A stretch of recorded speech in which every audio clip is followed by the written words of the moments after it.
Hello, everyone. Thank you for joining our webinar today, Tradition and Modernity in Japanese Bamboo Baskets.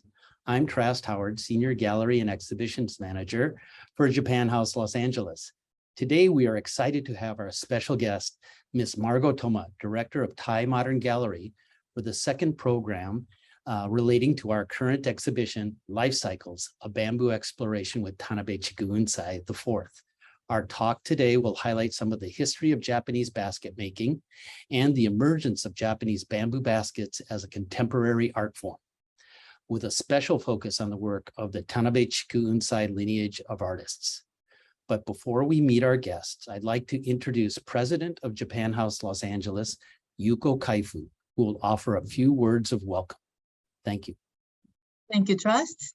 Hello, everyone. I wish to welcome you all to today's exciting program, Tradition and Modernity in Japanese Bamboo Baskets. As just mentioned, we opened our new exciting exhibition on July the 28th, Life Cycles, a Bamboo Exploration with Tanabe Chikuunsai IV, which features a spectacular bamboo installation of a renowned artist, Tanabe Chikuunsai IV. Chikuunsai sensei and his apprentices spent more than 2 weeks or 17 days creating the 70-feet-long bamboo installation on site, our gallery in Los Angeles. As you can see it in my background. The exhibition will be open until January the 15th next year. So I hope you'll be able to visit our gallery when you have a chance. There'll be no regret. The Chikuunsai family has a long 4-generation history of basket making, which spans over 120 years. While Chikuunsai IV started this magnificent large-scale installation about 10 years ago, he has been continuing the family tradition to make bamboo baskets and small-sized sculptures using exquisite techniques of bamboo art that have been passed down from generation to generation. During his work with us in Los Angeles, Chikuunsai sensei said that it's his hope that the lineage of the Chikuunsai practice extends 10 generations to span 300 years. He is well on his way, as all of his 3 children have already taken great interest in their father's work. Now I'd like to thank our guest speaker, Margo Thoma, the director of TAI Modern Gallery in Santa Fe in New Mexico. As Chikuunsai's representative gallery in the United States, Margo and TAI Modern Gallery have a wonderful collection of the Chikuunsai family's work. I'm sure it will be a fascinating talk with insight into the artist, his lineage, and the history of his craft. I will now hand it over to Trust, and I hope you would enjoy the program. And thank you so much. Trust, back to you. Now it's my great pleasure to introduce our speaker, Margo Thoma. Margo moved to Santa Fe in 2006 after graduating from Stanford with a BA in art history. She co-founded the contemporary art gallery TAI Modern in 2007, and in 2014 purchased TAI Gallery, created by Japanese art expert Robert T. Coughlin, and merged it with her existing gallery to create TAI Modern. Margo and TAI's team have continued gallery founder Rob Coughlin's mission of encouraging and advocating for Japanese bamboo art worldwide. Works by TAI Modern artists have been placed in such prestigious institutions as the Art Institute of Chicago, the Metropolitan Museum of Art, and LACMA, just to name a few. Today, we are very grateful that she's joining us to share her presentation on tradition and modernity in Japanese bamboo baskets. Margo, thank you very much for being here with us today, and please lead the way. Thank you, Trust. It's nice to be here. Today, I'm going to talk about the history and development of Japanese bamboo art, with a particular focus on Tanabe lineage. But before I do that, bamboo. Bamboo is an amazing plant. It combines lightness, strength, and flexibility with natural beauty. There are over 1,400 different species of bamboo, more than 600 of which grow in Japan. However, the type of bamboo used most frequently by artists is madake, or the Japanese timber bamboo. Bamboo is deeply intertwined in Japanese culture and daily life. In Japan, it seems there must be over 600 different ways to use bamboo. If you ever find yourself lying awake at night, I suggest you start listing all the different things you can make out of bamboo. It's better than counting sheep. You can make fans, umbrellas, flutes, houses, hats, jewelry, fences, food, fabric, scrubbers, skewers, scoops, whisks, chopsticks, beehives, lampshades, ladders, light bulbs, traffic cones, and of course, fishing poles, fish traps, creels, carts, boxes, trays, a multitude of different baskets, and of course it can be used to make art. The earliest known baskets in Japan date to around 7,900 BC. These baskets were made by the Jomon people, who were skilled basket makers and employed almost all of the basic plating techniques that are in use today. It is still unclear exactly when the Japanese people began to use bamboo specifically to make baskets, but the earliest evidence of bamboo craft dates back to around 6,000 BC. And the oldest woven bamboo container that has been recovered, at least partially intact, dates to around 3000 BC. What's so amazing to me is that over the course of 10,000 years, the way baskets are made has not changed substantially at all. It still all comes down to a cutting tool and a pair of hands.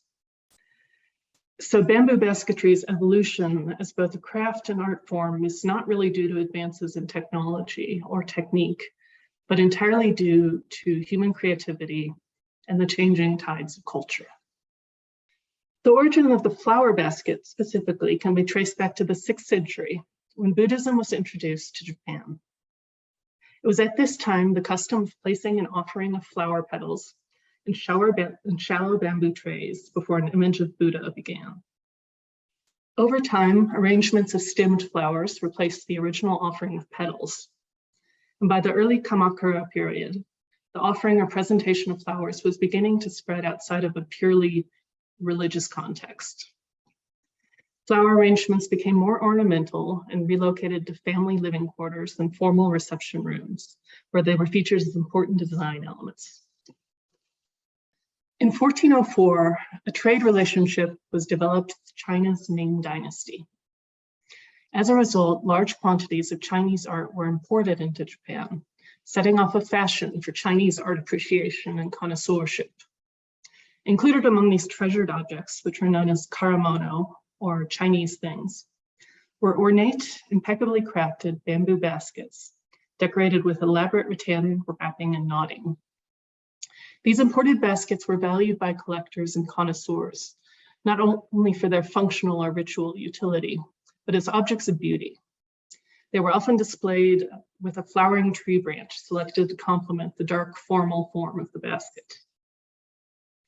Another import from China was matcha, or powdered green tea, and it too was a luxurious status symbol. Tea gatherings and the presentation of treasured objects together eventually became ritualized as the Japanese tea ceremony, or cha no yu.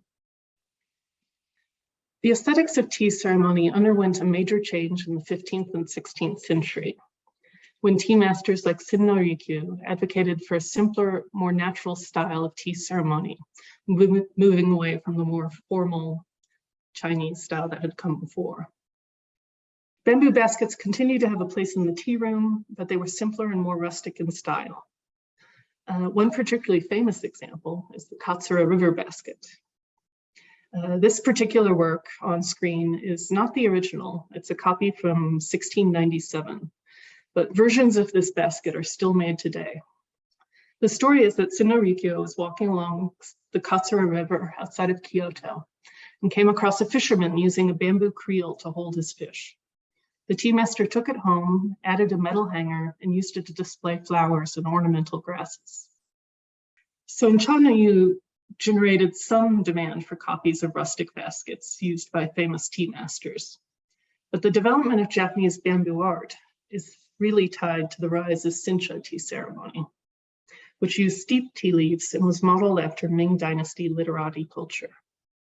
The popularity of Shinsha tea ceremony led to increased interest in Chinese objects, including bamboo baskets, and the development of a Japanese literati culture based in Osaka. The demand for Chinese baskets drastically outstripped the supply, so cottage industry developed of skilled, competitive bamboo artisans who could copy or create baskets in this Chinese style. And this is where Hayakawa Shokosai comes along. Hayakawa Shokosai I is regarded as the pioneer and founder of modern bamboo art in Japan.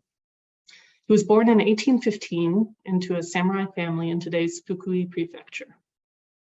Around the age of 18, he abandoned his service to the local lord and left home. He was said to have traveled through various provinces, acquiring the knowledge necessary to become a basket maker. Around the age of 30, he moved to Osaka, where he established himself as a highly skilled creator of Chinese-style baskets.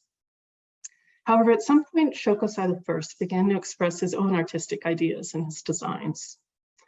He invented new forms and incorporated Japanese artistic concepts into his intricately woven baskets.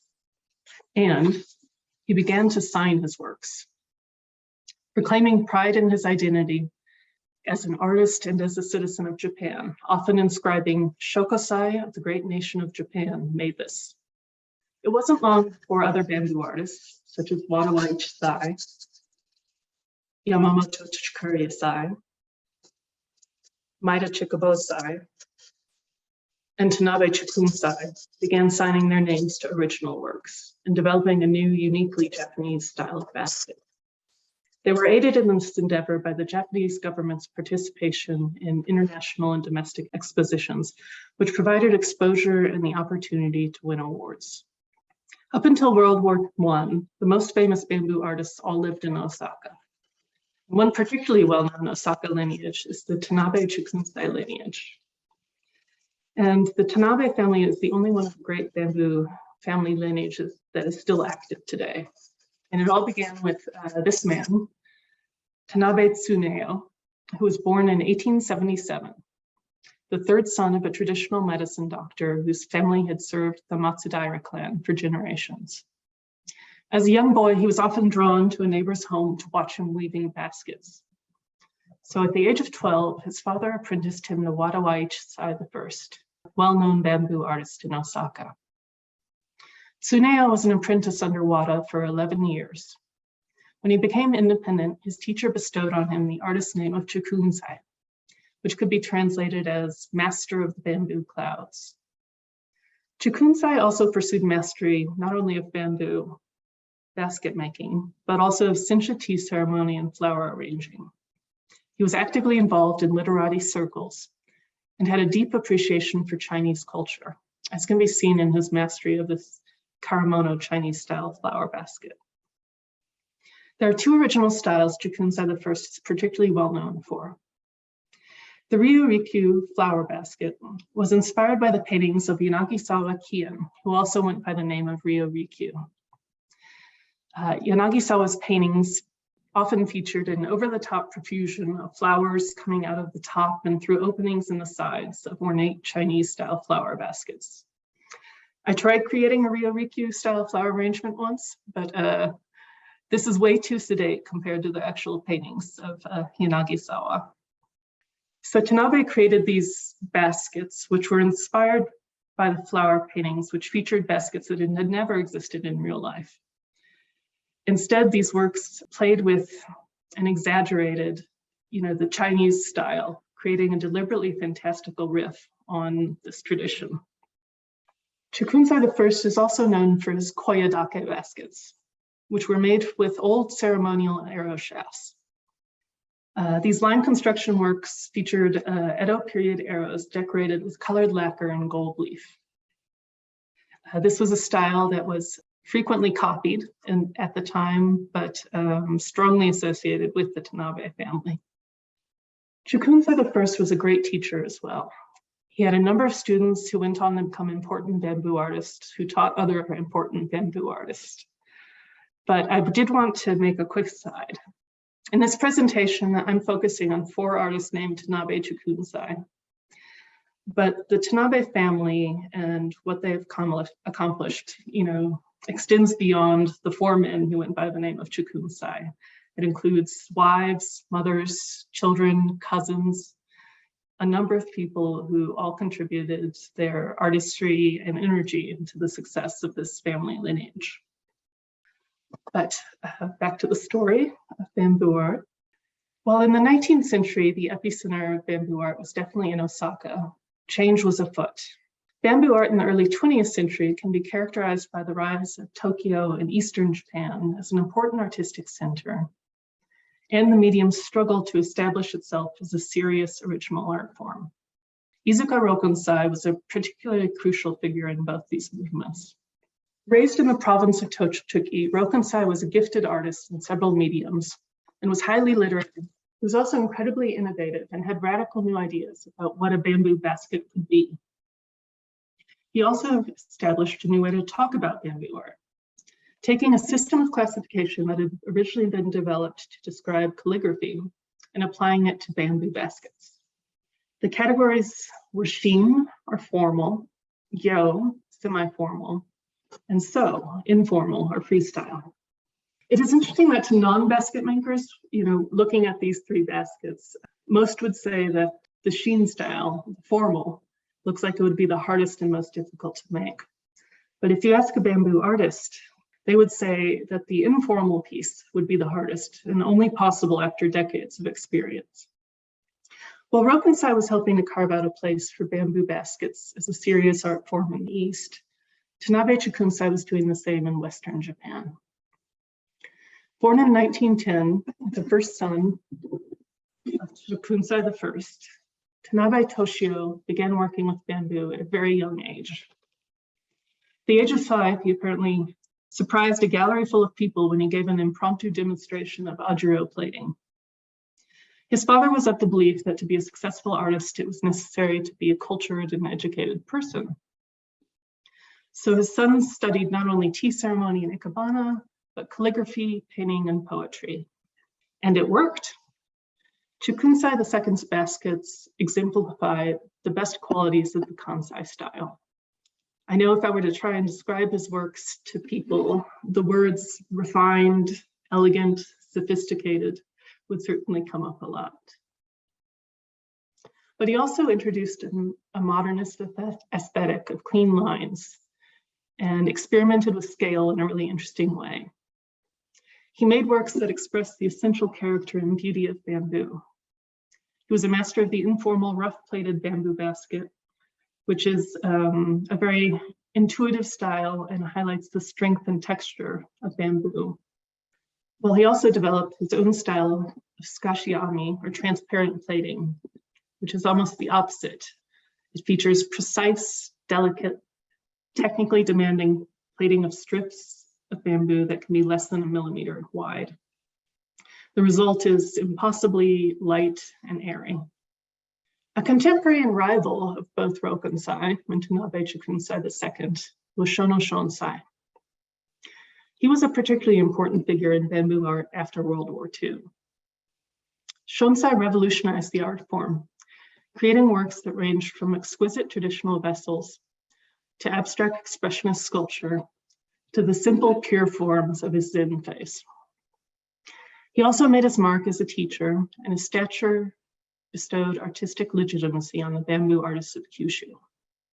He may be best known for being the first living national treasure in bamboo art, and for creating what is widely considered to be the art form's first sculpture with Doto in 1956.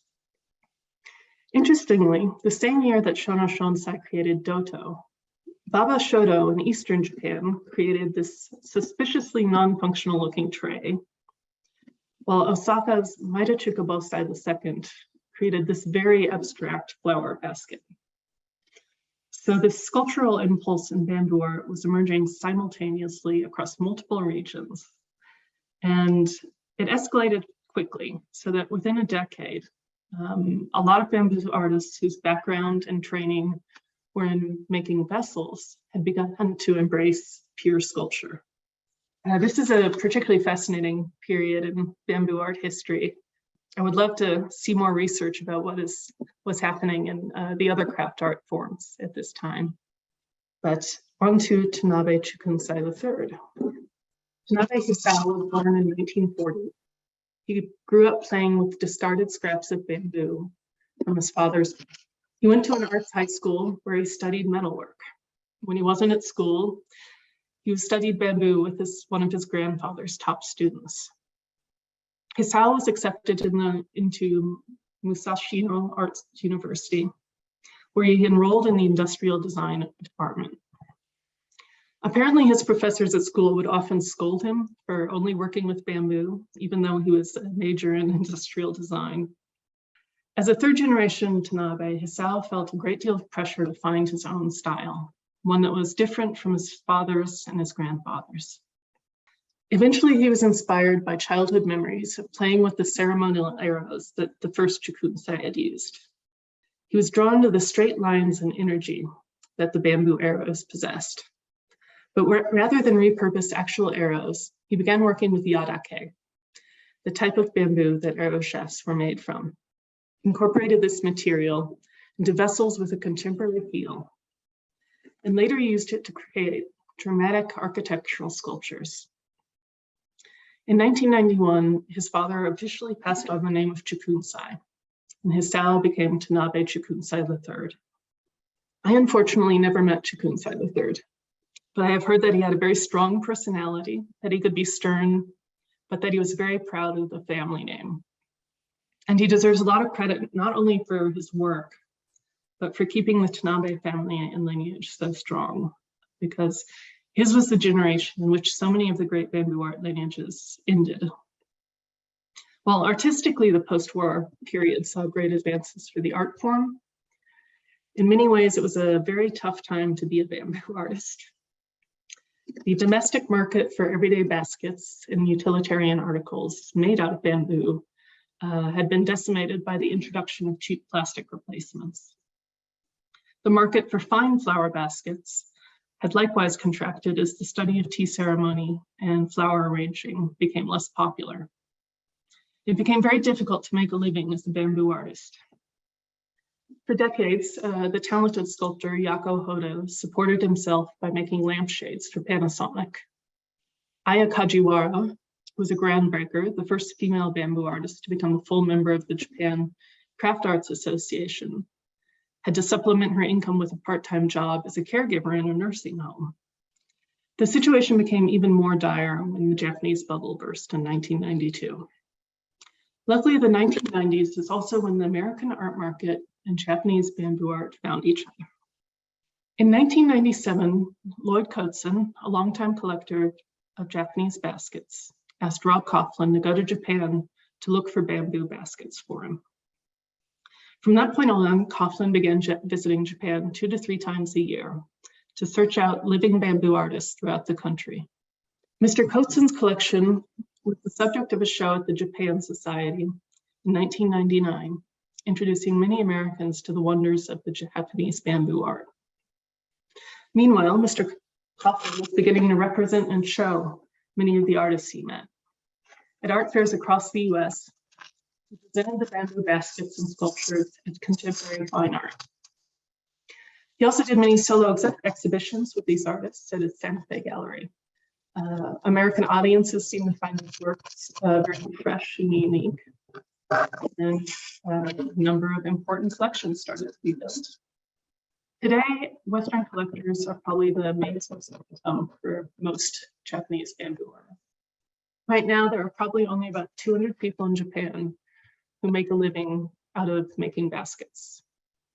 Out of those 200, only about 50 are what I would call artists who make original works. That's not a lot of people to sustain an entire art form. Many of these artists are in their 60s or 70s. Bamboo art is difficult to learn. It seems to take about 10 years before you reach a professional level. And there never seem to be enough young artists pursuing it. These are a lot of challenges, and I certainly don't want to minimize them. But 30 years ago, artists were worrying about the exact same challenges, and bamboo art is still around. I guess the current state of bamboo art, there tends to be 3 major modes or categories of creativity. There's the traditional craft arts, artists who create vessel forms like flower baskets or boxes or offering trays that still have some connection to functionality. Some of the top artists in this field include the two living national treasures in bamboo, Katsushiro Soho and Fujinuma Noboru, the classmates Tanaka Kyokusho and Hisatomi Muan, Kibe Seiho and Fujitsuka Shosei, friends, rivals, and two of the few women in this art form, Isohi Setsuko and Oki Toshie. The second major category would be the sculptural mode, where works are made without needing to have a particular function or connection. Honda Shoryu, who started out as a traditional vessel maker, I guess most admired sculptors in this art form, along with Honma Hideaki, who's from the remote island of Sado, which has a surprisingly strong bamboo art tradition. Two of Honma's students, Watanabe Chiaki and Nakamura Tomonori, are helping to continue this tradition, as well as Monjin Yuichi and Morigami Jin. The third mode would be the mode of site-specific installations or sculpture. This is maybe the least common. Kawashima Shigeo is one artist who's been very active with making large-scale outdoor installations, and Ueno Masao, who passed away a few years ago, unfortunately.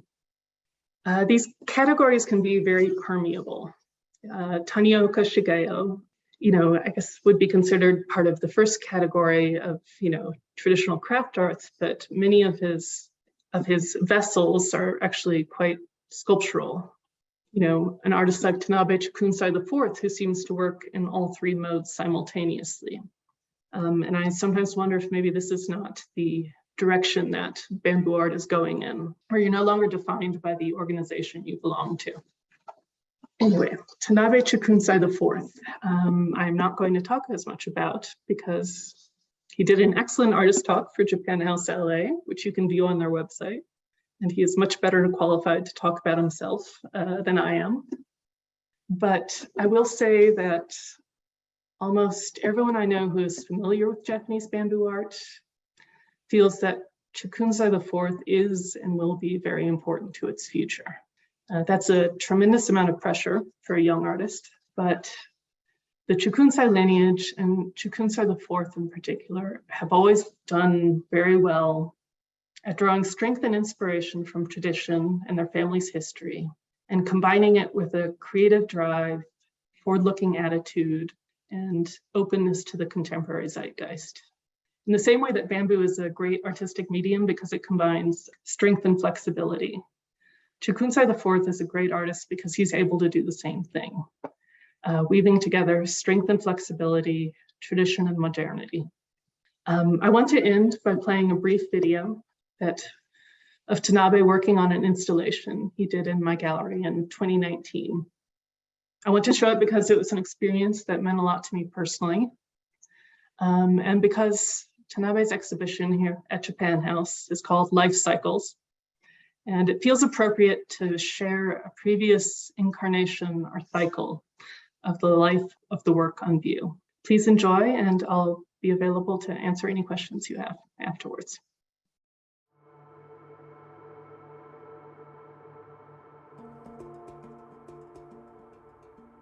I'm Tanabe Chikuunsai IV, a bamboo artist in Japan. I was born into a family that has been working with bamboo art for generations. So I started making bamboo art at the age of 3. We have the artist name Chikuunsai, which we passed on from generation to generation. I made this installation with 2 of my apprentices, Tomo Uesugi and Kayako Sano. They work with me every day, and they are learning the spirit and the techniques of tradition. The concept of this work is connection. TAI Modern is a very important place for Japanese bamboo artists. For over 20 years, TAI Modern has been introducing Japanese bamboo art to audiences outside of Japan. The energy of Japanese bamboo art and the energy of TAI Modern overlap, and they have spread the art form to the future and to the world. I use Japanese tiger bamboo which is called torachiku. Taiga bamboo is very rare and valuable bamboo that grows in a small area in Kochi Prefecture in Japan. Even if the root is moved only to the next mountain, this bamboo does not grow. It's a mysterious bamboo which grows only on one particular mountain for some reason. I'm attracted to the mystery and the life of bamboo and use taiga bamboo in my installation. The installation will be carefully taken down at the end of the exhibition. The bamboo will go to another place and be used again. The form of the work disappears, but the bamboo itself continues again. Before I created this piece in Santa Fe, I used the bamboo at the Metropolitan Museum of Art in New York. After the exhibition at TAI Modern is over, this bamboo will move to the Morikami Museum in Florida to be used for a new installation. By circulating the material, I express the connection. The title of this work is Connection Origin. For my career and for Japanese bamboo art outside of Japan, I think Santa Fe and TAI Modern are the origins. I hope that the bamboo art will spread from this place all over the world and into the future.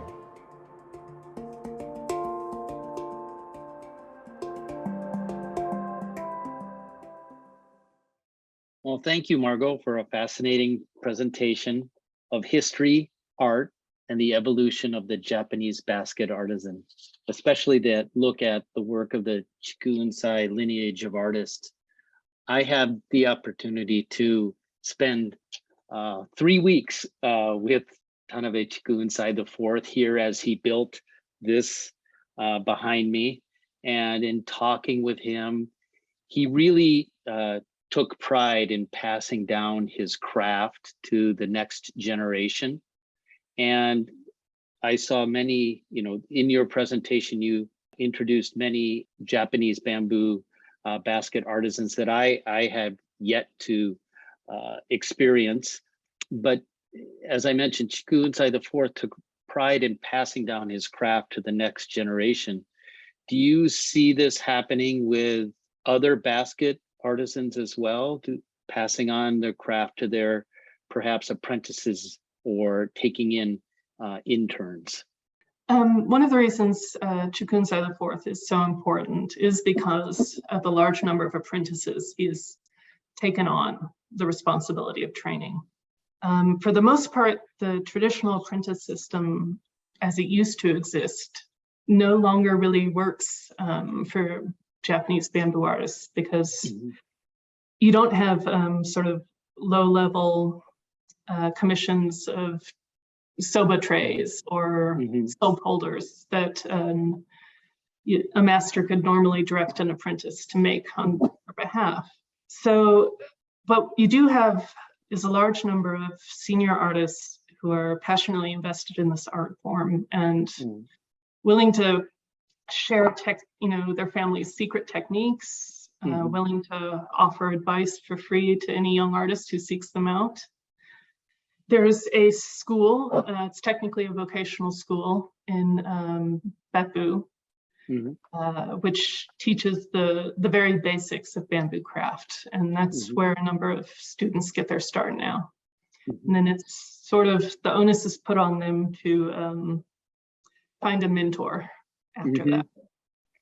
One of Tanabe Sensei's apprentices came from that school and then found a space with Tanabe's studio, and so it seems that now his apprentices really take on a lot of the higo making, the strip, making the bamboo strips, the preparation, and it takes about a year, he said, of going through this preparation before you even get to begin to make artwork. So it seems like it's a very strict process, and within that world, Tanabe Chikuunsai IV, he seemed very strict at times, but also very open and free to encourage his apprentices to be individual artists or themselves, and And he really listened to them as they kind of built this together. It was really an interesting, it was really nice to see how well they worked together as a team under his guidance. So do you see new young Japanese basket artisans emerging in Japan? And are they coming from the Beppu area or other areas? I guess one thing we're seeing is a number of young artists who are not necessarily young, people who've come to it as almost a second career, who worked with computers and then realized they wanted to do something with their hands and decided to start learning this art form. For a while, there was a school on Sado Island that trained a number of promising young students, but right now the school in Beppu is, the only training facility, and the artists aren't necessarily from Beppu, but they might travel to Beppu and live there for 2 years to attend the school. There is a school in Kyoto, but it's very strictly focused on making items for tea ceremony, and they don't really believe that in the idea of the bamboo artisan being an artist. So we haven't worked with too many graduates from that school. And there was a question earlier, the bamboo shop that you presented in your presentation, was that taken in Beppu? Was that in the Beppu area of Oita? That was actually in Tokyo. Oh, and that was in Tokyo. As of this year, that shop no longer exists. Tanaka Kyokusha, who's a very respected and senior traditional craft artist, that was his family's traditional shop, had been there for over 100 years. I think about 30 years ago, they built a glass recycling factory right next to the shop. So 24 hours a day, you hear the sound of like breaking glass. And just this year, the family moved to the countryside and opened a new shop there, which the pictures make it look quite beautiful. But oh well, I mean, that's too bad. I'm sure many of those shops are all closing now, given the current situation where people aren't using bamboo as much anymore, and I'm sure that affects even Chikuunsai. While he was here, he mentioned that affects the amount of bamboo that's able to be grown. It really affects the whole bamboo ecosystem in Japan. Ecosystem's a good word. There's this whole constellation of different careers. I mean, I know artists are worried about the people who make the knives they use, like what happens, when there are no more of them. And another question we had is, are there any recommendations for courses or books that you know of to learn a little bit or an introduction to the techniques of Japanese bamboo basketry? There are a number, in Japanese that I've seen, not necessarily. I can't think of any in English. And another question: are there foreigners being other Americans or Europeans or other than Japanese? I'm sure there are many Chinese and other Asian basket makers, but for example, Western basket makers. Have you noticed any Western basket makers come on the scene at all? Yes, there was actually a Japanese bamboo artist who lived in Portland for a while, and he taught some students. I think, probably the best known of which is Carissa Brock, who, is, I guess, an American bamboo artist. And there was an American who attended the school in Beppu, but I'm not sure what happened to him or what he's doing now. There was a question, regarding 1956. You had brought that up as a kind of a turning point in craft work. Have you discovered what it was about that particular year that stimulated artists to switch to sculpture? For example, some Kyoto artists were making sculpture from 1948 with Yanagi Kazuo's Mr. Zamasa's Walk being shown in 1954 Isamu Noguchi started making Akari Mhm. lamps about that time, mixing sculpture and washi in 1952. Might there be a connection? One of the things that interests me, something in the water maybe. I know in the years immediately following World War II, you know, it's like, I think artists weren't, for the first few years, artists, you know, kind of stopped making artwork to focus on feeding their families. But then, I mean, maybe it's just disruption in society and then being exposed to international art dialogue. I don't know. It's a good question. It's interesting that it should emerge simultaneously in three places also, because usually culture sort of spreads slowly outwards. That's why it's so fascinating. Yes, yes. Another question more about the actual kind of techniques in building or working with bamboo. Have you talked with artists? I mean, some work without gloves.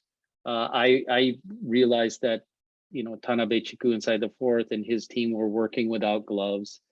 And it seems that it's a very sharp, you know, detailed, dangerous work working without gloves, but, you know, they didn't seem to mind, or there were a couple slivers. That's all I can. That's the thing, is when they're making the strips, they not only make them narrower and thinner, they also bevel the edges, smooth them so that you don't get hurt touching the bamboo.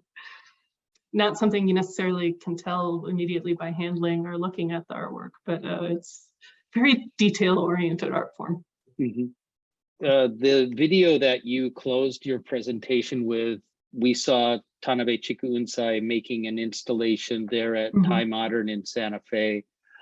Did you observe a lot of trial and error with the bamboo as the Higo, as they inserted that in, you know, as they built the installation there in Santa Fe? I mean, you could probably answer that question as well as I could, but not necessarily with the placement of individual strips. You know, I think it's kind of an intuitive process and it's pretty easy to, you know, just insert another one. But I think it gets more complicated, you know, when it comes to the structure and how does it support itself.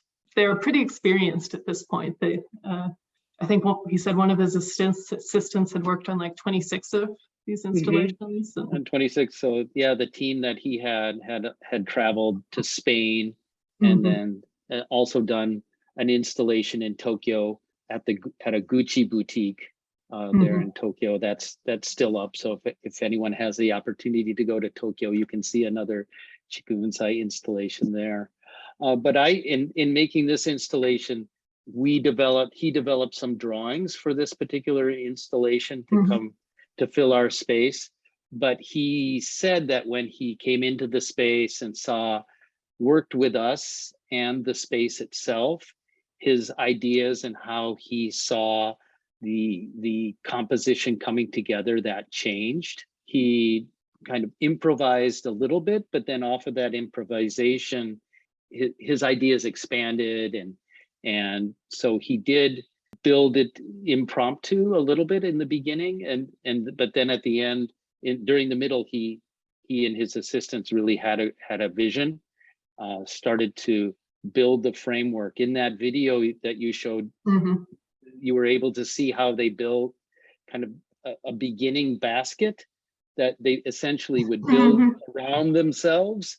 And then when they got to a certain point, they would crawl out of, and those big baskets would become the large kind of tubular structures. In the video, you also briefly saw at some point they had tape on the walls. And I think the tape indicated the original plan for the piece, which wound up being quite different from the actual piece. So I guess there's the evidence of trial and error. But yes, and I noticed that in previous installations, and I asked him, hey, I asked, are you going to tape this out or mark it out? And he said, no, I have this in my mind now. I can see what I'm going to do. I don't need to do that for this particular one. But he changed. I could see in his eyes and in his, you know, as he contemplated the space, things change, and it's really a remarkable installation that he did in combination with, you can see a little bit behind me, a video installation that he worked with a a photographer that he worked with. He's been working with for over 10 years, who documents all of his work. And together they made this video that pairs with the installation. And it does create a wonderful kind of immersive space that if anyone out there watching today is thinking about coming, please do come to the gallery. No, so I do recommend it. It's maybe unusual for his works. You don't only walk around it, but you can walk into this piece, or the piece at Japan House, which is very cool. Another question has come in. Someone has some baskets, Japanese bamboo baskets that have inscriptions on the bottom. And would these always be signatures or of the artists, or could they have other meanings? I think in one photo you showed some inscriptions from an artist. Usually it's a signature. Sometimes you see boxes where rather than the artist's signature, it sort of has, you know, the owner's information. You know, inserting a bamboo signature plate is usually the sort of thing that I've only seen an artist do. And occasionally, if someone's trying to create a counterfeit piece. So I assume it's the name of the artist. Okay, thank you. Then there was another question that has come in. At TAI Gallery, his children were very active in the presentation. Are his children still part of his work? And I would say we weren't fortunate enough to have his family come to be a part of this work. Maybe you could speak to your experience with his family when they came to TAI Modern. Yeah, you know, Tanabe's thinking long term. He wants this lineage to continue, and so he's, I guess, trying to set his children up to succeed at being, you know, Tanabe Chikuunsai V. So he'll often, they usually aren't there for the whole installation process, but try to bring them in and show them, you know, share the creative process with them, but also the client interaction and the, you know, all the different work of being a bamboo artist. Certainly being very well educated, you know, not only Ikebana tea ceremony, but different languages, and be well traveled for young children. And in talking with Tanabe Sensei while he was here, you could see the depth of knowledge that and experience that he's had from shodo or calligraphy to Ikebana, and you can see how that manifests itself in his work. And one of the most cute and interesting things he did was kind of weave these small little flower baskets he did as part of a demonstration. And in a matter of minutes, he takes the higo, the bamboo strips, and forms these beautiful small flower baskets that it was just amazing to see. And a question that came in also here, is it possible for the public to watch the construction and deconstruction of the work that is at the gallery? I can answer that. We are working on a time-lapse video of the construction that we hope to have up on our website very soon, and as well as a video with Tanabe Chikuunsai IV talking about the work and the installation he did here at Japan House. So please look forward to that on our website. A question about collecting bamboo baskets. Do you know, is there a way to start a collection starting small or somewhat inexpensive? Do you have any suggestions to would-be collectors on how to start or look into collecting Japanese bamboo baskets? It's a lot easier if you can go to Japan. You can certainly contact the gallery and give us a price range, you know, and the best way to start, and it's also really good for the art form, would be to collect young artists. They're less expensive than a living national treasure, but need the support more. So, well, I think that would be some fun research, to research a trip to Japan and look into some young bamboo artists that may be having exhibitions. So as we near the end of our time here, there was a question about the possible deinstall, and perhaps the public might be welcome to participate in deinstalling. And I don't know if we'll be able to do that. It's something we are, of course, considering. And please stay tuned to our website. And if we're able to make that opportunity available to everyone, I'm sure we will let everyone know via our website. Another question quickly before we have to close. We do have a small brochure, not a catalog. There was a question if there'd be a catalog for this particular exhibition.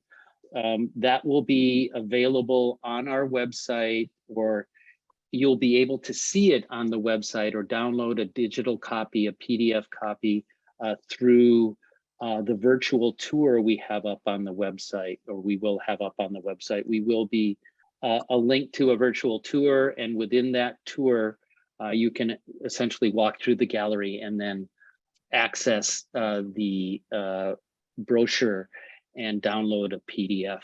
I believe you'll be able to do that. So, but once again, I'm afraid it's now time for us to wrap up.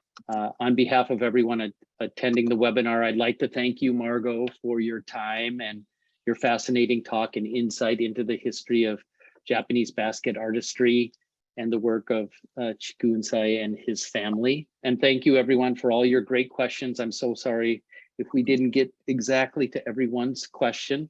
I'm excited to let you know that the exhibition is up until January 2023. So we're trying to make the work of Chikuunsai available to as many people as possible. And if, of course, and if you're in Santa Fe, please stop by TAI Modern. I think, do you have work there at the gallery from the family that people can see if there is, even if you're showing someone having an exhibition? It may not be on view, but we have lots of things tucked away upstairs or in closets, and we're always happy to bring things out for interested parties. Okay, and we also have other amazing content on the web, on our website. For example, Sampuru, the art of Japanese food replicas from the art of the ramen bowl exhibition, as well as our ceramics of Mino webinar, also from that exhibition, available online. So we'll also have additional programs from this exhibition up on our website, and you can always join our newsletter to stay up to date on all our events. Today, when you exit the program, if you could take a moment to fill out our online survey, this will help us continue providing content that is relevant to your interests. With that, I'd like to thank you again for joining us today, and a huge thank you again, Margot. Thank you for your incredible presentation. I look forward to seeing you hopefully in Santa Fe, if not back here. Please come visit. Awesome. Okay, we'll do. So everyone, thank you again. Enjoy the rest of your day, and we look forward to seeing you in the gallery. Thank you.